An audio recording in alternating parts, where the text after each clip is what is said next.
Always trust. We ask the question, what is needed in the world?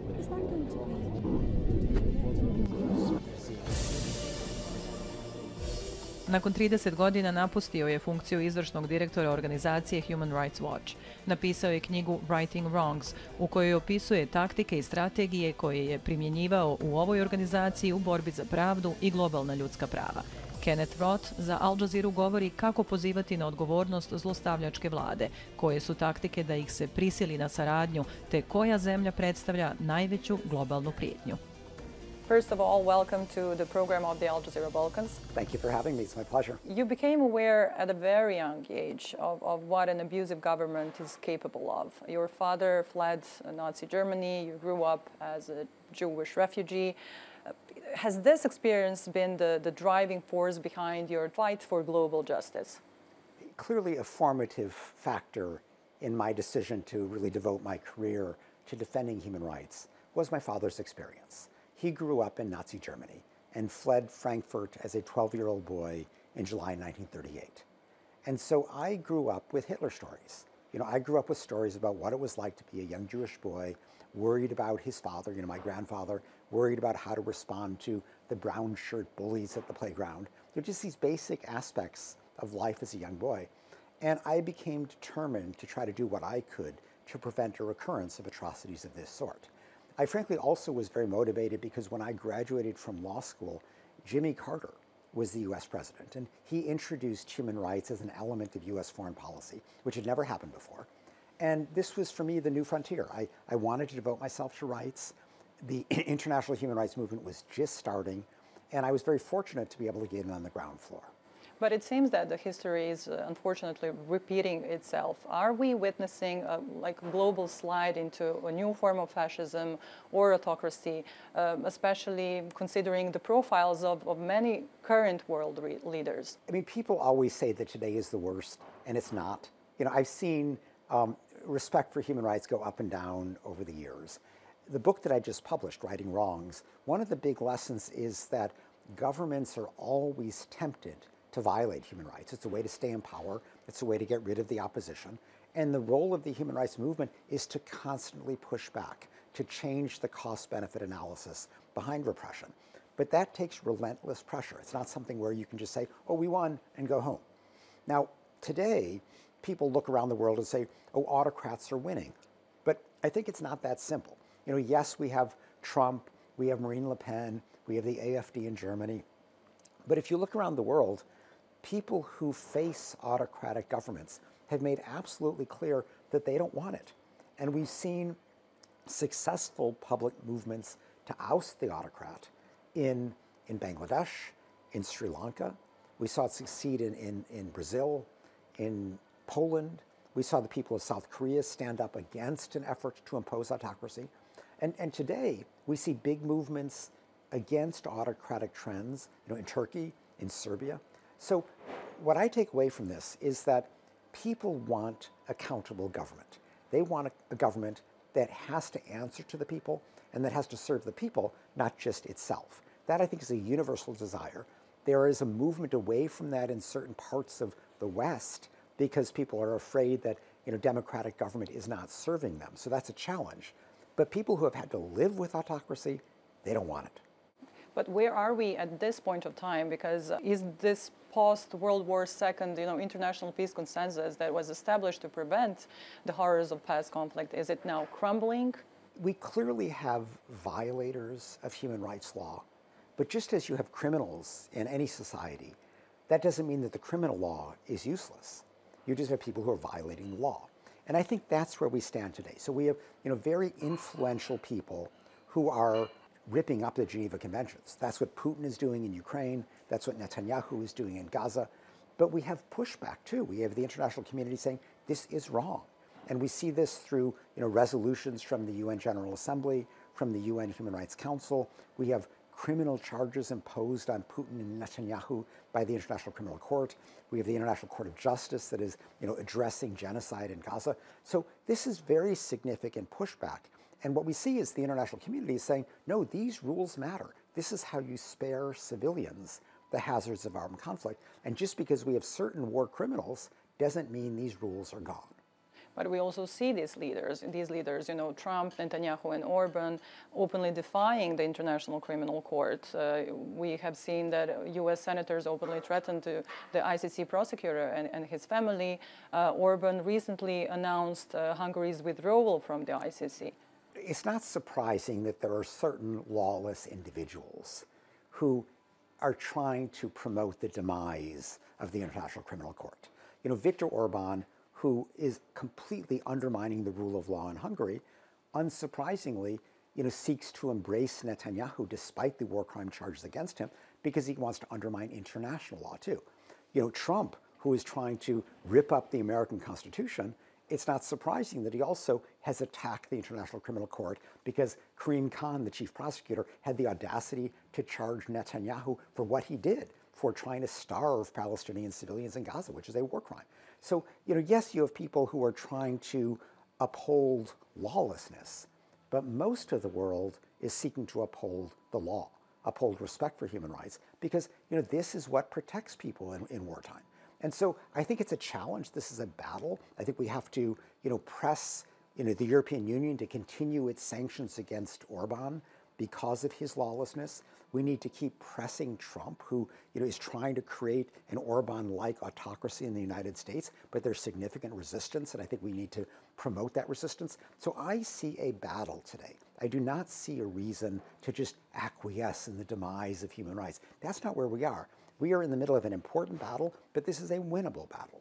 So what's your take on the case of Mahmud Khalil or the case of Rumeysha Öztürk, you know, the Turkish student who was literally kidnapped by the ICE agents, which is immigration and customs enforcement in the United States? One thing that Trump is doing right now, which is indicative of his efforts to really undermine legal constraints on his power, is that he is trying to deport people who are in the United States lawfully. So these are not undocumented migrants. These are people who are there with student visas, in one case, Mahmud Khalil, with a green card, a permanent residence status. And he is attacking them for exercising their First Amendment rights, their free speech. And under the US Constitution, everybody in the United States has free speech rights. It doesn't matter if you're a citizen or not. So these are people who should be protected by the Constitution. There is a narrow exception for people who are not citizens, which says that if they are doing something that undermines US foreign policy, that they can be deported. But to say that, you know, a tough student who co-authors an op-ed in a university newspaper is undermining US foreign policy is laughable.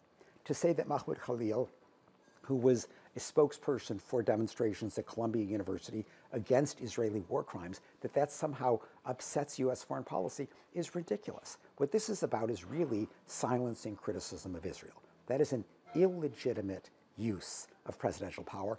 I'm confident that the courts will block him, that they will say that this is unconstitutional action, this undermines these rights of free speech. But this is what Trump's doing. He, you know, is trying to ignore the law. Fortunately, at least so far, the United States does have significant checks and balances, and the courts are an important part of that. Even the Supreme Court, where, you know, of the 9 members, 6 have been appointed by Republican presidents, only 3 by Democratic presidents. So Trump goes in with a presumptive 6-3 majority. They've begun to rule against Trump because even this conservative Supreme Court, they may be terrible on things like the right to abortion, but they understand the importance of democracy. They understand the importance of the rule of law. When Trump jokes and says, I want to be the king, they see what that represents. That represents an autocratic threat to democracy in America. And I'm confident that they will stand up to it. But it's going to require pressure. It's going to require the public mobilizing. It's going to require the Democrats finding their voice. It's going to require some Republicans, you know, ending their deference to Trump and standing up for American democracy over their own self-preservation. So there are steps to be taken, but I'm persuaded that this is a battle that can be won in defense of democracy. Another field, another battlefield is also the media.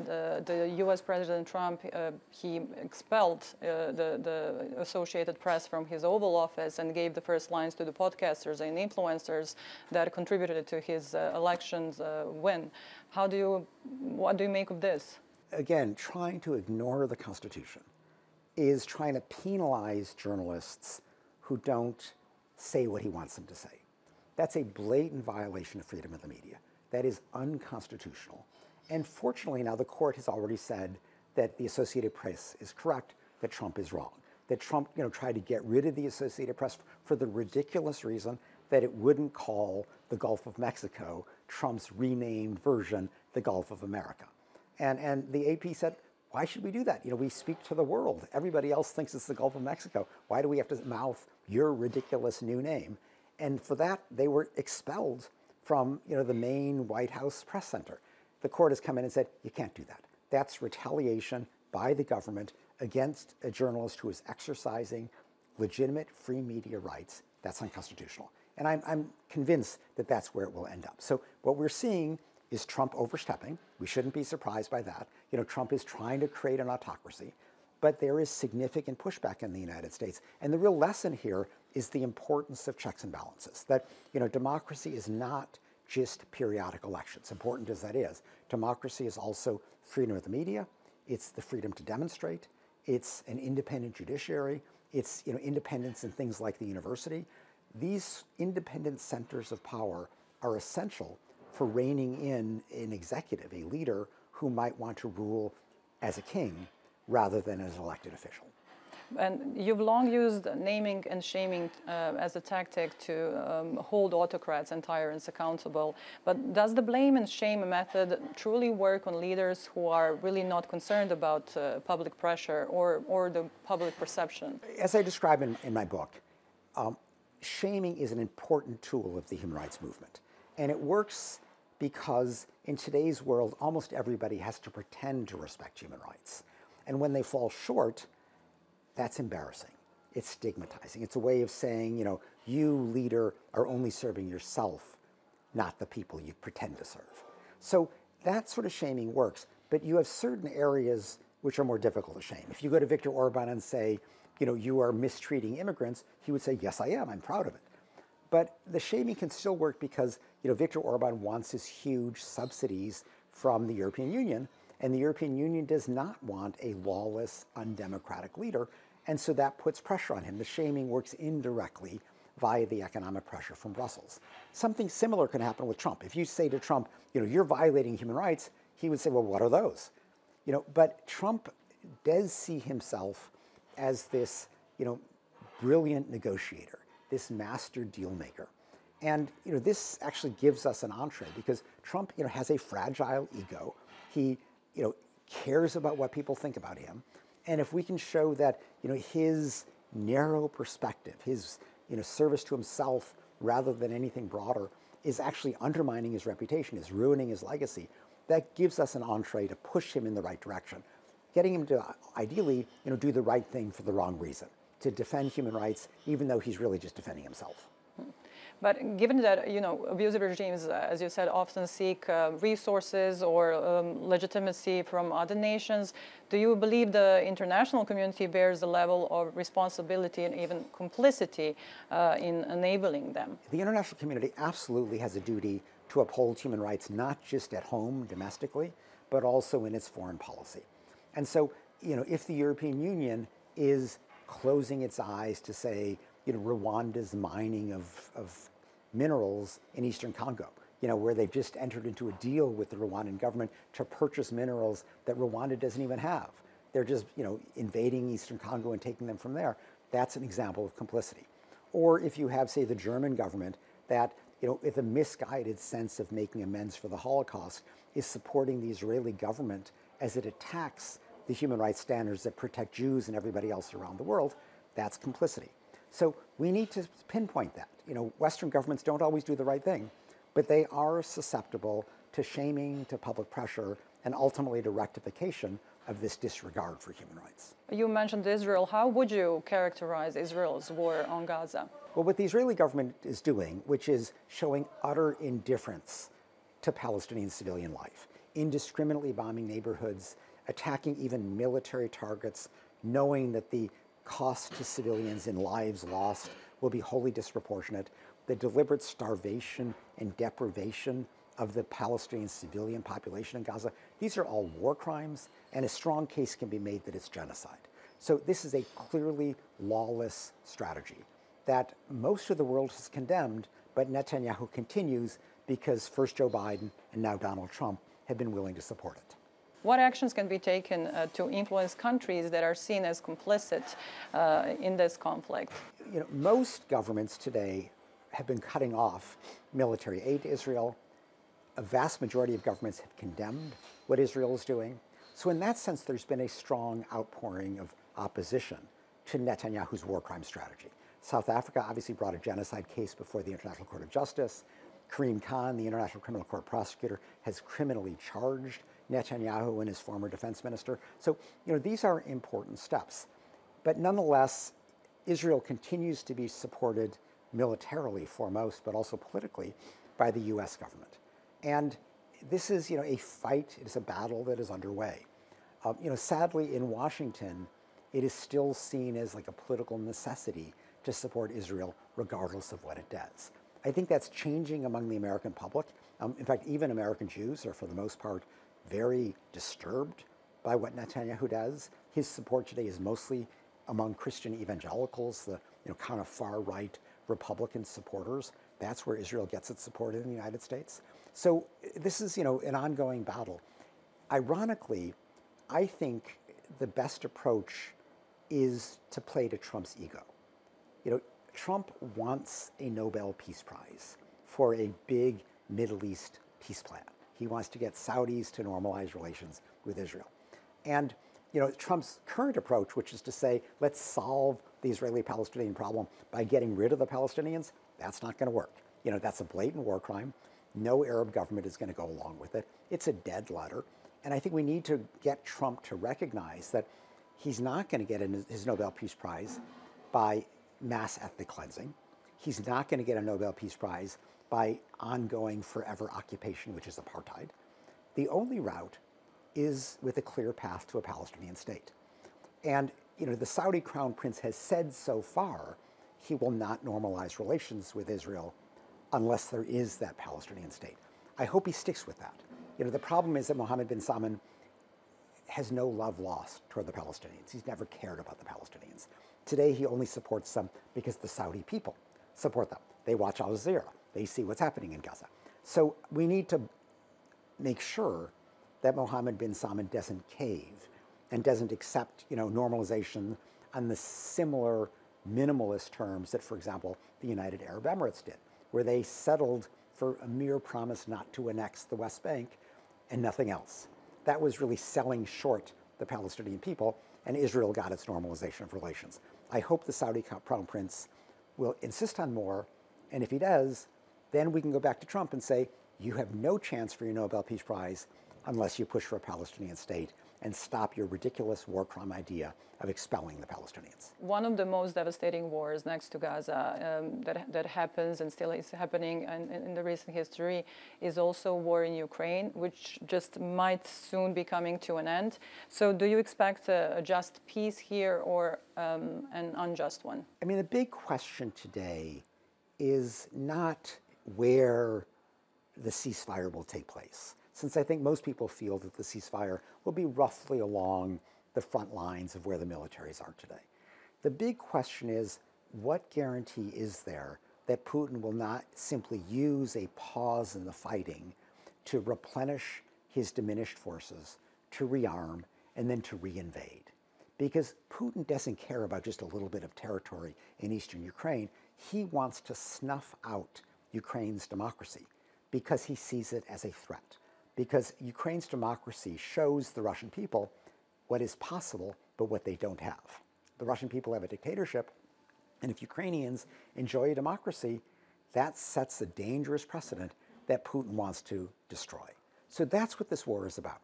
Now, European governments recognize that, and they are offering various forms of peacekeeping and bolstering Ukraine's military, but they're saying we also need a U.S. backstop. We need U.S. support for ongoing peacekeeping efforts. And so far, Trump is saying, no, I'm going to give you, American miners who will be extracting minerals from Ukraine, but no exactly. military. It was like a business blackmail. Yeah, just business blackmail. But in other words, this, if Trump persists with that and says, I don't need to worry about Putin coming back and reinvading, we can just stop the war where it is right now, Trump will have been bamboozled by Putin.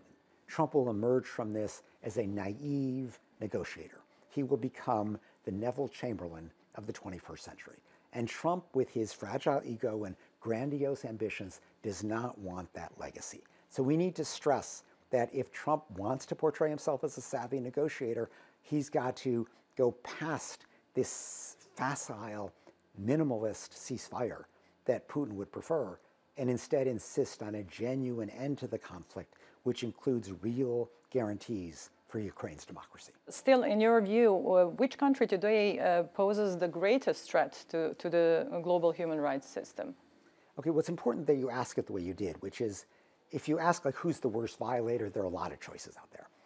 And China is among them, in that China has detained a million Uyghurs out of a population of 11 million to force them to abandon their Muslim religion, their culture, and their language. So it is a deeply repressive government. But China is doing something that no other government does, and it is trying to undermine and rewrite international human rights law altogether. So international human rights law imposes quite specific obligations on governments. Everything from respecting freedom of the media to providing health care and education. And Xi Jinping would get rid of all of that. And he would substitute, in essence, is the economy growing? Now that's a very simplistic test because it says nothing about the individual. It just looks at the collective. But rights are all about the individual's standing with respect to the collective. Xi Jinping would subordinate the individual. There is no individual. There's just the Chinese collective, which in his mind is whatever he wants. And so this is a radical dumbing down of human rights standards, which needs to be resisted.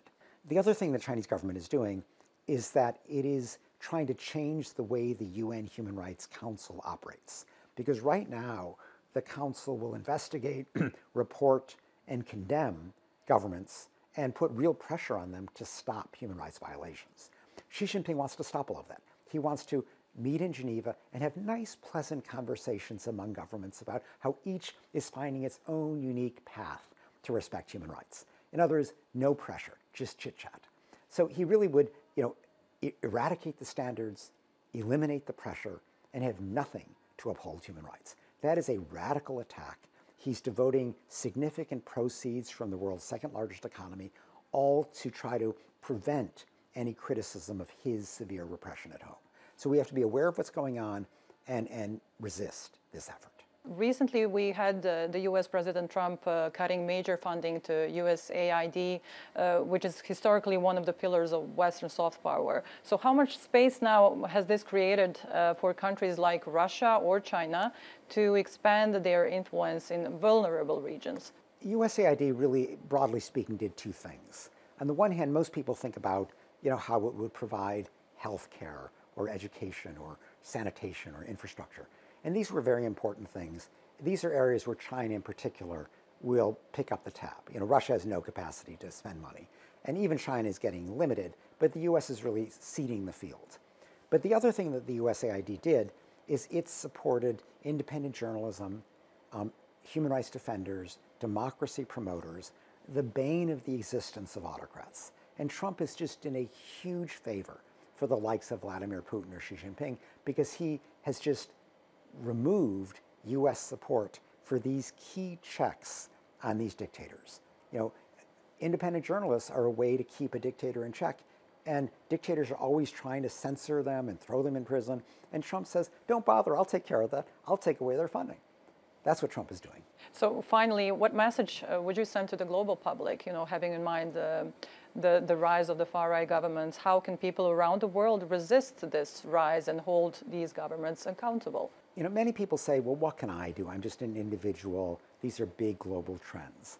But the ability of the human rights movement to pressure governments depends foremost on the public's sense of right and wrong. If we spotlight something and the public says, that's not so bad, we don't succeed in pressuring a government.